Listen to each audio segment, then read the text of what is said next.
The goal of this show is to help you break in and thrive in advertising, but not this episode. This episode, we're talking to a CMO. Welcome back to our brand side segment. Now, we're going to learn from Chad Waetzig. Chad Waetzig is the CMO of Crunch Fitness, and this episode is good for everybody. If you're on the agency side, you need to understand how CMOs think, how they want to grow their businesses. And if you want to break into marketing, Chad is going to tell you how to do just that. And we know the gym, the fitness space is saturated. There's thousands of independent operators in the US alone. And then there's big commercial operations. Where does Crunch Fitness fit into all of this? Well, Chad will tell you how he's trying to grow and open up more locations, how they use a franchise model, and how to communicate to all types of stakeholders, whether that's the franchisee operators or external people, and trying to get new members acquired and then retained. So lots of great stuff here. He talks about their latest brand campaign. They partnered with Familiar Creatures, which is a great ad agency as well. So I just personally love this space, and I really like Chad's mindset and how he explains it all to me, because I have no idea how this stuff works. So you're going to love it. And please follow us on LinkedIn at Breaking and Entering Media for ad news you need to know every single day in 60 seconds or less. If we're going to do one thing, if I'm going to ask one thing, it's to follow us on LinkedIn. Now on with the show.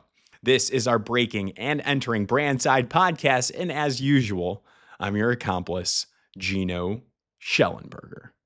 Kick it, Mikey.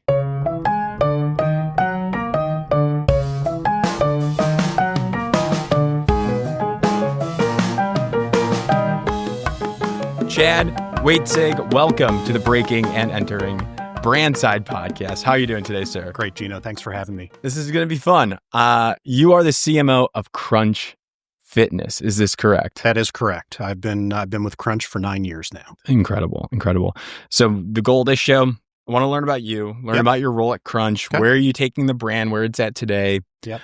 Any agencies that you work with, any campaigns that you guys have launched.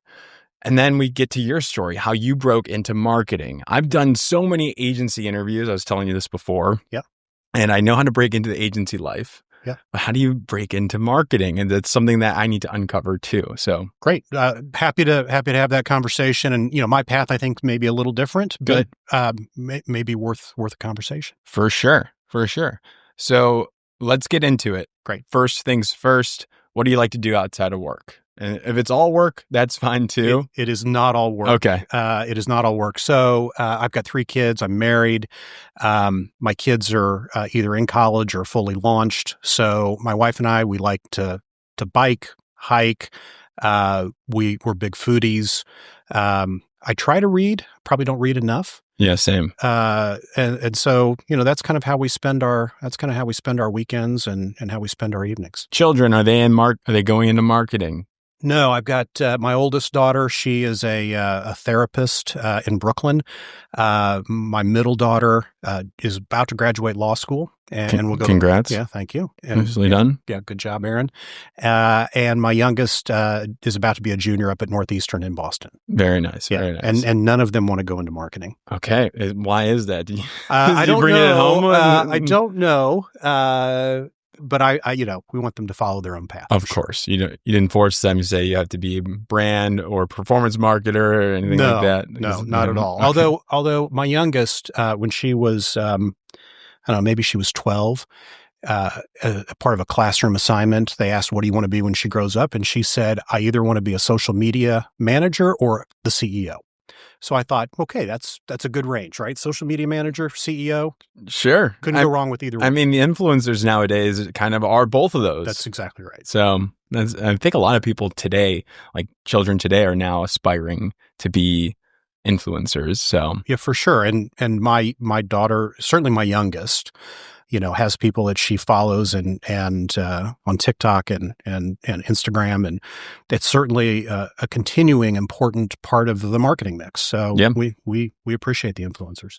Totally, and that's something that we can get into. Sure. I was going to ask you if you were to like if your daughters were interested or your children were interested in marketing. Is there a specific kind of specialty in marketing? It could be influencer marketing that you would say this is a good skill to invest in or kind of specialize in. I think that I think the best marketers are well-rounded, Yeah. right? So. I know a lot of young people today, they're really interested in going into social media, which is absolutely important. And the organic side of social, the influencer side of social, the content creators, that is an important part of the marketing mix. But having an understanding of paid digital media, paid traditional media, understanding strategy. So for me, I would say if my kids wanted to go into that, find a company you're interested in, find a category you're interested in, and go that route, and then soak it all up. Do everything you possibly can within marketing and really round yourself out. Yeah. I don't know much about this side of the business, but I've interviewed like people from PepsiCo, and like it seems like a large organization that they make you transfer around and you get all these different like, types of experience. I feel like a larger organization might be good when you break in. I used to be on that same side for advertising agencies. Go to a large agency. However, I no longer view that. That's no longer my take about agencies because it's about people, the type of work you want to create. It's a creative environment. So the size doesn't matter as much to me anymore. Does that kind of apply to marketing, would you say? Start large? I do. I think that's actually a really good insight. So fortunately for me, I started out in a big company and got a tremendous amount of experience doing multiple things. And so there are strengths with big companies and there are strengths with small companies. And the strength you get in a big company is you get the power of scale, you get the breadth of experiences. What you get with a small company is the ability to really make a mark. Because the team is smaller, the resources might be a little bit more lean, and every move you make makes a dramatic impact as opposed to helping drive the cruise ship that you get with a big company. I worry about like, cause I've kind of been in this position before. It's like it's a company and they have one marketing position. Yeah. And I say kind of be weary of that if you're starting out because you still have to learn so much and you have so much responsibility. It's kind of setting you up for failure if you're in that position. I would agree with that. Look, there is also really something exciting and sexy about startups, but being the only person at a startup and you're relatively junior in your career, it's definitely trial by fire. Oh yeah. You're going to learn a lot. Yeah. But you may not learn all of the right lessons that you could get at a midsize or a large company. And I still look at Crunch as a small company. And, we've got 20 plus people on the marketing team, but it's still a good amount of people to learn from and ask questions. For sure. Yeah. That's right. 20 people on the marketing team. Yeah. We got here because we were talking about your kids and stuff. So I think that's really fun and good advice already right at the top. So thanks for sharing that, Chad. Of course. Crunch Fitness. So, this is a fairly saturated market of gyms and fitness clubs. What would you call the category? Fitness. So certainly, the competition. There's probably 30,000 gyms, health clubs, studios in the United States. Yeah. A lot of them are independent operators. Right. So when you start to look at branded concepts that are multi-unit, Crunch is one of the bigger ones out there. We would consider ourselves the challenger brand in the high value, low price space of the category. High value. You certainly have luxury brands. Yep. And right here in New York, we've got a couple of them with Equinox and Lifetime. Yep. You've got kind of a mid-tier, and then you've got the high value, low price space. And we're among the fastest growing brands in the category. Seriously. Yeah. Absolutely. My interaction with the brand was when I was in college. Yeah. And in Champaign, Illinois. Yeah. That we have a really nice facility provided by the university, the rec center. Yep. Sure. University facilities are usually fantastic, but then you get older, you get to your junior, senior year in college, and you're living off campus, and now you have to start thinking about where you're going to kind of subscribe to. And a lot of my friends chose Crunch, and that's when I was first initiated into the branding. A lot of my friends, that social power of them becoming members there was really important to me. That's right. Look, probably half of our members came to Crunch because of word of mouth. Now, It doesn't mean they weren't influenced by other forms of marketing, but certainly having a friend or family member at Crunch, you want to be with your people, right? You want to be with your friends. You want to be with your family. And that Champagne Club's a great club. It's really nice. A franchisee of ours called Fitness Ventures. They are one of our strongest and largest franchise groups, and their strategy is actually to open in college markets for the exact reason that you said. The rec centers, and there is an arms race, certainly among universities with the rec centers. They're getting bigger and better. Yeah, but they're nice. But they also have capacity issues. And so they've been very successful going into college markets. Norman, Champaign, Lawrence, Columbia, Athens, Tallahassee, right? They've opened clubs in these markets, and they've really found a niche for the Crunch brand with college students. It makes sense. There's like 30 to 50,000 students, sometimes more in these undergraduates at these universities that are flooding the rec centers, and it is crazy there. That's right. And that club in Champaign, I don't know the exact size, but it's probably about 35,000 square feet. So it's a good sized club, has all the offerings that we have at Crunch. And we call our target consumer young, strong, and social. Ages 18 to 39. Oh, so, it's important stuff. Yeah. So the college kids, they're exactly right in our wheelhouse. And we really have high affinity. We over-index among 18 to 39-year-olds relative to the general population. And we think our offering really works well. And they've proven that it works really well in college markets. Yeah. But the college markets is just one subsect of that 18 to 39-year-old. That's right. That's a pretty large range. It is. It is a large range, right? And it's mostly millennials, some Gen Z. It's about 2/3 of our member base is in that age range. About 75% would include the older millennials. Okay.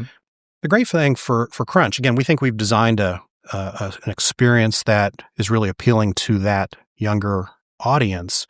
About 1/3 of Gen Zs haven't really even aged into fitness yet, right? They're still under the age of 18. So we feel really confident that we've got a pipeline of consumers that will be entering the market over the next 4 or 5 years. So fascinating. So you started there 9 years ago. Is this in the marketing department? That's right. There? That's what was did you ladder up, or did you start as a CMO? How did that journey work? Started out as the head of marketing. So I've had that role since I joined. Gotcha. I was a CMO previously at another company before I came over to Crunch. Gotcha. But when I joined, we had 125 locations.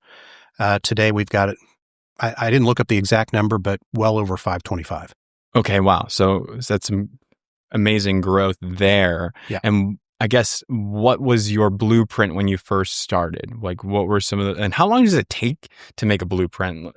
Like, who do you develop it with? Or you just kind of go in there blind and like, what are we going to do? So I actually had a plan and a blueprint in the interview process. That makes sense. And, I was fortunate enough, I spent some time in the gym business. I worked for Blink Fitness as a consultant for about 1.5 years.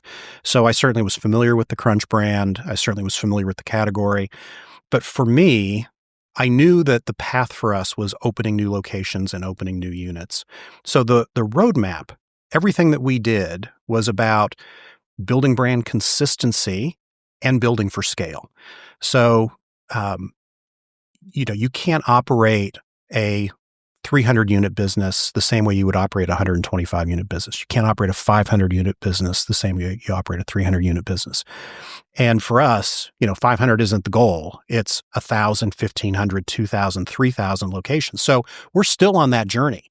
How do you scale your marketing and your marketing operations among 55 franchise groups, 500 locations, 7 countries, 45 states? Wow.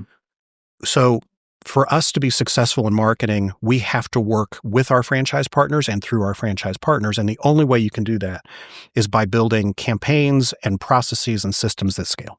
Wow. Got it. So then what would you say are some of like your marketing channels then? So you would have to probably talk to like your internal and external like stakeholders. Yeah. Right? So the internal would be like your employees, and then also the franchisees. Is this correct? Like, and try to get more and like consistent communication across them? 100%. Look, we have a great roster of franchise partners. These are entrepreneurs. They often came from other businesses where they were successful and they decided to branch out into fitness. Some of them grew up their whole careers in fitness and decided to become an owner-operator. What is fantastic about those franchisees is they've got drive and they push themselves, but they also have opinions, right? Okay. They have opinions about the consumer. They have opinions about marketing. They have opinions about the brand. So we engage with them on a regular basis to get their input, to get their advice, and to also share. Like, we've heard you. We've internalized your suggestions, your business needs, and here's the plan. And so now we need your help to push that plan forward. It. So it's certainly our franchisees, and it's their team members, and it's our Crunch corporate team members, right? So those are all the kind of internal stakeholders that we're working with. See, my brain's just firing off on all these different things that you have to do. Yeah. And I guess, how do you preserve the brand or like continue that brand growth? Because there's performance and then the analytics, and you want to keep growing stores and locations. Yep. And you could probably go into that growth mindset and, crush that metric. But how do you keep the brand love and the affinity from people So going? I'd say there's two things. So first, we worked about 3 years ago now, and not that we didn't do this before, but kind of coming out of the pandemic, we worked with our ad agency, Familiar Creatures, to do a deep dive into our brand house. And we looked at how has the consumer changed pre-pandemic, post-pandemic, how have habits and practices changed, and how should the brand evolve so that we're still true, we're still reflecting our core DNA, but it's a different world post-pandemic. So we did some deep work around our brand house, and we included our franchise partners, we included the executive leadership team at Crunch, so operations and member experience, and certainly my boss, the CEO, and then the marketing team and Familiar Creatures. So what that's done is it's given us a roadmap and a playbook for the visual identity, the tone of voice, the brand positioning of Crunch. The second is about building for scale. So we have tools and resources that we partner with other third-party agencies to develop templated assets that our franchisees can use. So we have one platform we call Brand Builder that develops static assets. It could be posters, brochures, direct mail, etc. It could be static digital media assets. And then we have another platform for dynamic assets, whether that's a social media video, whether it's a 30-second commercial, whether it's an animated GIF. All of those things are available for our franchisees. And they're flexible. So a franchisee in Champaign might really want to focus on classes for the college students. Sure. A franchisee in Long Beach, California may want to focus on strength training because that's what's important to the consumers in that market. And they've got the freedom and flexibility to do it, but they do it in a way that tells the brand story consistently over time. Yeah, I guess like you wouldn't want an operator of the franchise to just get on a selfie video and, hey, we got buy one, get one free today. Yeah. No, we're not doing the used car salesperson television spots, come on down today. Yeah. We actually have a national promotion calendar. Price promotion's a big part of this industry. Yeah. But we coordinate that with our franchisees. We offer a national promotion campaign where all the assets are developed for them. Yeah. But we do give them freedom. So they can still highlight the things that are important to them. They can certainly use the media mix that they think works best in their market. One of the things that we do is we share responsibility for media. So as a network, we spend roughly about 8-9% of revenue on marketing. But the majority of that spend happens locally. Fitness is a hyper-local business. One way to think about it is that most members are within about a 10-minute commute to the gym. Yeah. Not 10 mile, not 2 miles, because obviously 10 minutes here in Manhattan is going to be very different than 10 minutes in Appleton, Wisconsin. Right. Wow. Yeah. So it has to be local. That makes so much sense here. Yeah. So you're focusing on growing, you preserve the brand, and we have to give a shout out to Familiar Creatures because the latest campaign came out. When did it come out? So the original campaign, which was called 2024? Feel Good Not Bad, was our 2024 campaign.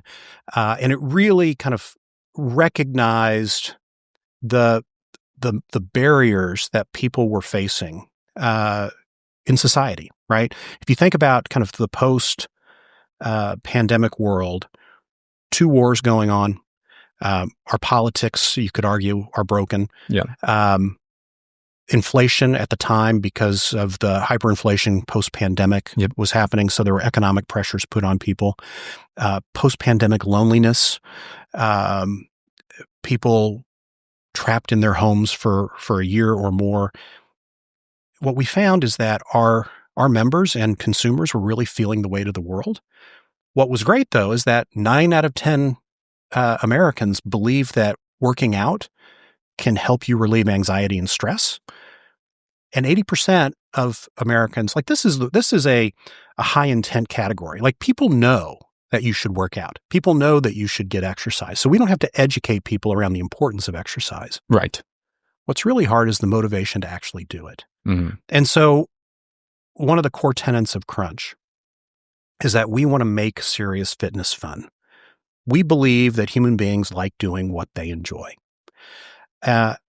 Working out, for many people, doesn't feel like one of those things, right? It's hard. You put in the work, right? The brand doesn't put in the work. Mm-hmm. We're going to help you. We're going to give you all the motivation and all the tools and all the resources and the trainers and everything else.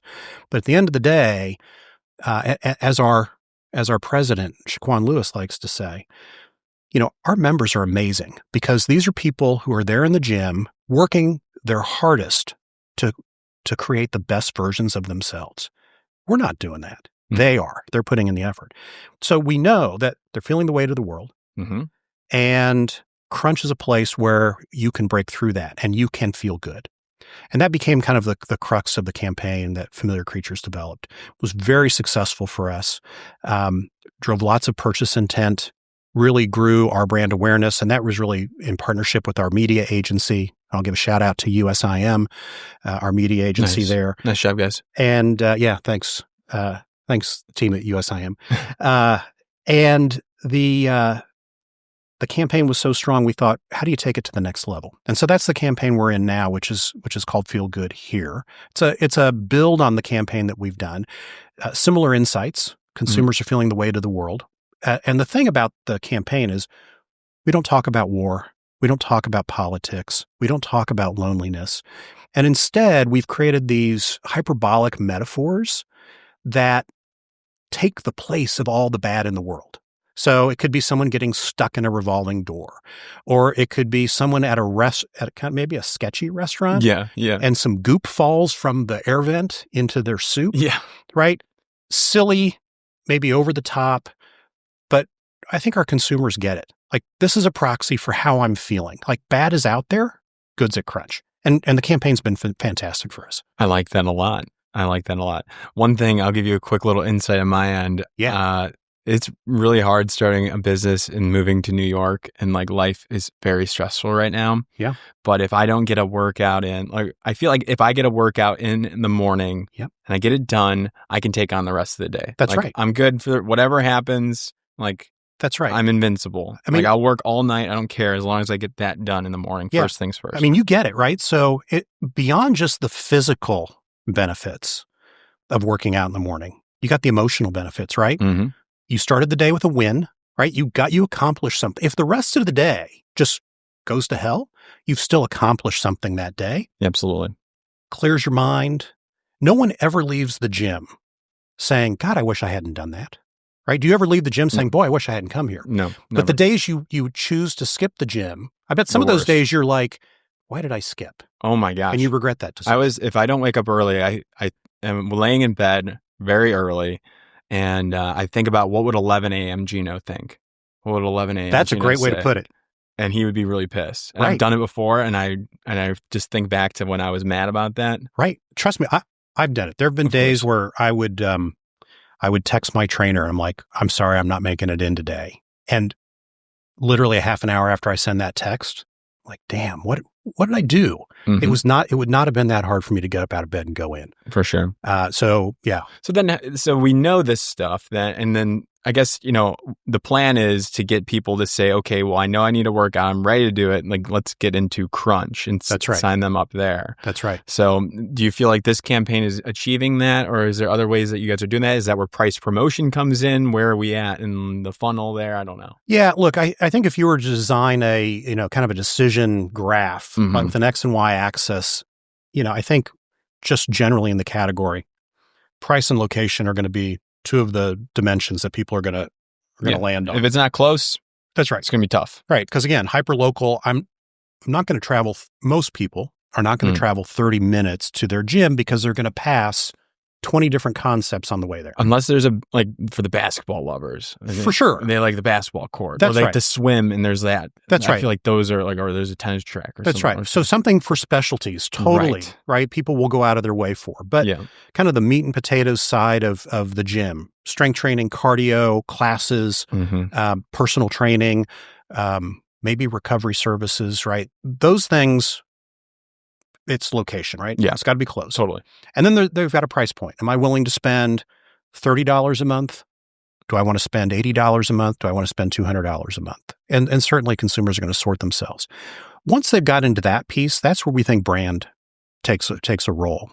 And for us, look, I don't know how much you probably have looked at fitness industry advertising, but a little bit. We think most of the industry's advertising is pretty awful.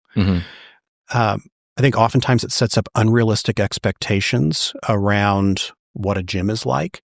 You've got people that are like freaks of nature in terms of the most amazing DNA, right? Their abs have abs. Oh, the right? genetics. Yeah. Right? Yeah.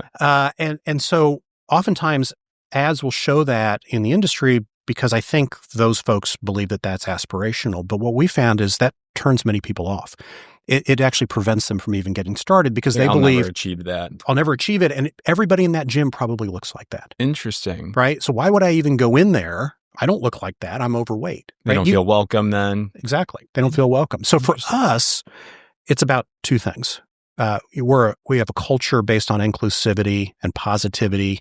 We're welcoming, we're authentic, and we wrap that up in what we call no judgments. So it doesn't matter what kind of exercise you want to do. It doesn't matter what your goals are. It doesn't matter your body type, doesn't matter your age, doesn't matter your gender, doesn't matter your sexual orientation or your politics. We have a place for you. If you have goals, we want you to come reach them with us. So that's the first. The other is that, again, human beings like doing what's fun. So we're going to make the experience as fun as possible, whether that's through our class programming, whether that's through our service. Like anyone can open a gym. They can go get the same equipment. They can put in the same rubber floor. That'd be tough. It's expensive. Oh my gosh. But people can do it. Yeah. What makes us different, unique, and special is our culture, our team members. We create an environment, and this is the beauty of our franchisees because again, we've got dozens of different operators in different markets, but club to club, market to market, they deliver the Crunch experience through our team. And we think that's our special sauce. So they're going to make it fun. The team members are going to make it fun, but the environment does it too. We have a brand new prototype for the box itself. We call it our 3.0 prototype. It is beautiful. Wait, what is it? What the box, is this the actual location? The actual location, right? Sure. So 95% of our gyms, maybe 99% of our gyms are in existing shopping plazas, right? Or brand new shopping plazas. And they range from 20,000 to 45,000 square feet. But we give our franchisees the roadmap of what that should look like inside. It's about consistency, creating a consistent member experience, bringing the brand to life. So our newest design, which our member experience team led last year, it's the lights, it's the music, it's the colors. The vibe is fantastic. So when you walk in, the environment actually motivates you. It's fun. I look at it. I walk past. I don't know if you're referring to this right now, if it's already established, but I walk to work now that it's nice out and I pass a crunch. Yeah. And the colors, like the LED lights are in there and it Yeah. looks really good. The treadmills are facing out to the window. I'm like waving at everybody. It seems so cool. So we believe that everything speaks in the gym, right? And so everything we do is in service to this idea that fitness, while serious, can be fun. And we think that's what makes us what makes us different. So when you look at our advertising, you're going to see the gym, and our franchisees love that, right? Of course. If I'm a gym operator, I want the building to be in the ad, right? I want to see what the inside of the club looks like. But more importantly, we show people of all types, all ages, all walks of life having fun inside of a crunch. And it's not staged fun, right? It isn't like, people fake smiling. It's people working out. But you can see a gleam in someone's eye when they're working out hard, but they're having a great time doing it. You can see that in somebody. And that's what Familiar Creatures has done a really nice job of capturing in our ads. Nice. I kid you not, a car, everybody's fine, but a car crashed into my gym in the East Village. Oh, so we've had that happen too. Yeah, like the window was shattered. It was already cleaned. Like it wasn't cleaned up, but there was a hole in the wintertime here. Oh, geez. In our gym. And I was like, oh my gosh, what is going on here? Yeah, we've had that. We had a club just across the river in New Jersey that I think the individual in the car hit the accelerator instead of the brake and kind of crashed right through the front of the club. Were they okay? I think everybody was okay. No one inside the club was hurt, and we were lucky. It was at a shoulder period where the club wasn't quite as busy. But they worked really hard to get that repaired and back up and running. And I think that, their construction maybe took them 6 weeks, and a real testament to them for how quickly they turned that around. Very nice. Very nice. Okay. So I know we went kind of deep into that. I do need to understand how you broke into this stuff. That is the name of the show after all. Sure. So at what point did you realize that you wanted to be in marketing? And then how did you make that happen? Was it in college? Was it at a young age? When was the actualization point? Yeah. So really great question. So a little bit of background on me. I grew up in the Midwest, grew up in St. Louis, and I went to college at the University of Kansas. And I always knew that I wanted to work in business. So I went to go get a business administration degree. Okay. And while there, what I really enjoyed were, for me, it wasn't necessarily operations management or talent management, HR, human capital. It wasn't any of those things. The two things that I really gravitated to were finance and marketing. So I did a concentration in both. Okay. And what I liked about finance, not accounting, I'm not necessarily the best with debits and credits. Debits on the left, that's credits right. on the right? That's right.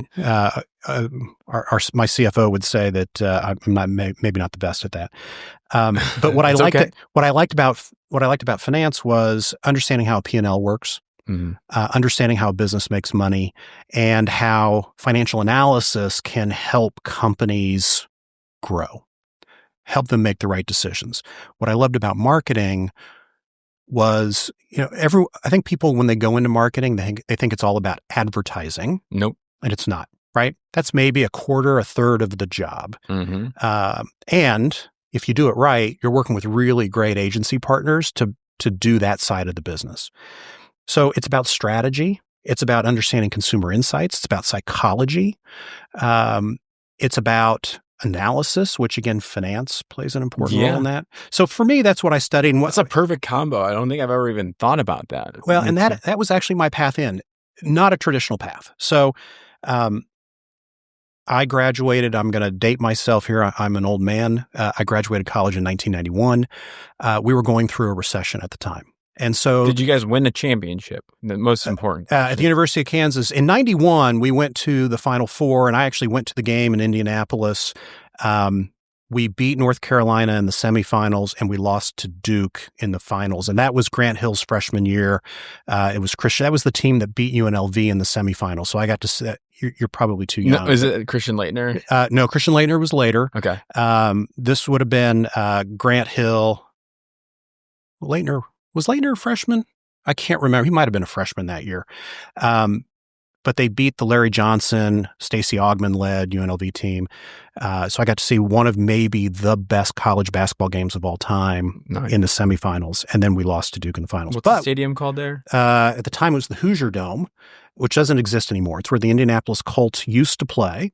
Okay. And so there were, 60,000 people at this game, and 3 college buddies and I piled into a Ford Escort, and we drove across the country to go to the game. Oh, that's a good things you do when you're a kid. You'll never forget that. Never forget it. And when I was a freshman, we did win the national championship in 1988 with Danny Manning and the Miracles, and we beat Oklahoma, and we did that in Kansas City. So chills. I'm jealous. It was great. It was great going to school there. But coming out of school, the job market was tough in 91. And I think it's the same thing that a lot of kids coming out of school today are facing, right? We're starting to see a slowdown in the economy. We're starting to see job growth slow. And I was super fortunate that Procter & Gamble came to campus, and they were recruiting some entry-level finance jobs. And I was fortunate enough to get an interview, and to my surprise, got an offer. Nice. And so went to work for Procter & Gamble in Cincinnati, doing some entry-level financial auditing work. Spent a couple years there, was transferred out to their cosmetics business in Baltimore, Maryland. At the time, they owned CoverGirl Cosmetics and Max Factor Cosmetics. And I moved through a rotation of finance jobs that were about 12 to 18 months in length. And one of those jobs, I got a chance to work really closely with the brand manager on Max Factor. And Todd Magazine is his name. He's an old friend of mine. And I actually give him credit. I give him the credit for my career, because he said to me, I think you have a real aptitude for marketing. I think it's maybe your passion area. And I'd like you to come over to the marketing team. I'd like you to leave finance and come into marketing. And, wow. It was a tremendous compliment. He put a lot of faith in me. The opportunity to work in brand and marketing at P&G, like, why would you say no? No. And I want as good as it gets. That's right. So, I owe a lot to Todd for that. I also owe a lot of credit to Ann Martin and Mark Pritchard. Mark was the head of cosmetics at the time. He's now the chief marketing officer at P&G. Both of them supported the move, and I learned a lot from all 3 of them. And I was a certain level in finance at P&G. I took a step down to an entry-level role. Yep. I wanted to learn the role from the ground up. And it was a fantastic experience. Right there is a really important lesson that people need to hear. Like, when you do make a transition, where were you at in your life? How old were you? I was late 20s. I was probably 20, 28, 29, somewhere in that ballpark. Yeah, that's like where I'm at right now, where I made the transition to do this full time. That's right. But you have to make that choice, because then you will have to either take a step down or a pay cut. That's right. And then it should slingshot you if you're passionate about it. That's right. So I certainly a humble brag. I think that I did some of those roles a little faster than maybe folks right out of school, because I understood the business and the company and all of that. So you were actually the same level of people coming out of college at that point? Yeah. So you're 27, you're 28, 29, whatever it was, late 20s, you're going to crush them. Well, I don't know about that. So I worked with some really, really smart people. And I would say that the majority of the people that I had the opportunity to work with actually had their MBA. Okay. I didn't. I like to say that I got my MBA in P&G. So one of the advantages I would say for young folks starting out, if you have the opportunity to go to work for a big company, especially coming out as an undergrad, as opposed to going on to grad school, if you're an undergrad working for a big company, take advantage of all the training and development resources available to you. I learned so much from the time I was 22 to the time I was 28, just about how to write, how to think strategically, how to speak in public. Yeah, you're good at it. Thank you. How to manage my time, right? All the things that you may think you learn in college, but in college, it's all about, you've got to write a 3,000-word paper. When you're working, it's how do I get all my ideas and motivate someone to make a decision on an idea that I have in 300 words. Of course. Right? So I took advantage of all those things. Some of my friends at P&G at the time joked that I was probably the most trained person at P&G, but I loved it. I sucked it up. I really enjoyed my time there. And I made really good friends. I was working with some really smart people, and that's the benefit. and certainly had imposter syndrome. Right, I'm just this guy in finance, and I'm working with these folks who really are talented. So my job was just to learn as much as I could from them, and try to take that with me as I grew my career. Absolutely. And what do you say then, like about the MBA? If I know I want to be a CMO one day, like you, Chad, do you recommend if you're not in a large organization, recommend the MBA? I think regardless, I think the world has changed in the last 30 to 40 years, right? So I think the odds of someone becoming a CMO without having an advanced degree is low. It was low for me. I've been very fortunate. I've been somewhat in the right place at the right time through my career trajectory. I would encourage anybody starting out, I would say go get some work experience. Yep. Especially if you like marketing, go get some experience. Like, you've got to decide, is it marketing that you're interested in? Is it advertising that you're interested in? Is it media that you're interested in? And if you could go to work for a company that sells something and you can go to work in the marketing department, hopefully you're going to get exposure to those things. Then figure out what you want to do, go back and get that MBA, and then be laser focused on which path is right for you coming out of that. I would encourage that for anybody today. Because when you select an MBA, is there like a specialty, like if I want to do marketing, or you kind of like tailor it? I don't know. I never got my MBA. Yeah, screw that. I do know, all kidding aside, I do know that people, certainly they're hiring MBAs in banking. They're hiring MBAs for strategy work. They're hiring MBAs in marketing. You are getting a master's in business administration. So you are going to get exposed to a lot.